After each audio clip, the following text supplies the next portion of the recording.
Hello, everybody, and welcome to the Full Potential Show. I'm James Rick. This is your number one non-boring source for personal development. Today on the line, we have Treece. Chris is an author, speaker, and radio host. He's authored the books Driven, which is out now, and the book coming out soon called Mistaken. You can learn more about Chris at christreece.com. Chris, thank you so much for being on the Full Potential Show.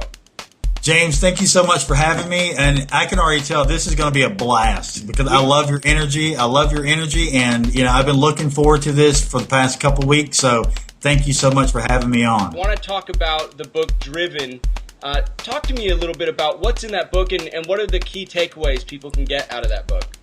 With Driven, it was something that a dear friend of mine, Tim Davis, told me. He said, dude, you've got to write a book. And I was like, Tim, I can't write a book. I don't even like to read unless it's like Sports Illustrated or the sports section, because that wasn't me. But, I wanted to transition out of the mortgage industry when the bubble burst.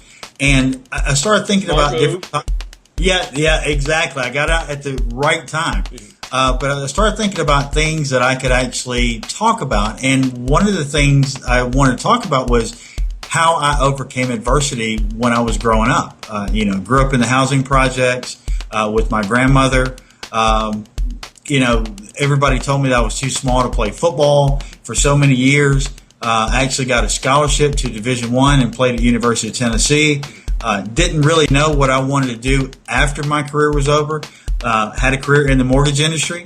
And actually, a friend of mine that told me that I wasn't smart enough to get in the industry actually ended up working for me years later when I owned the mortgage companies. Mm-hmm.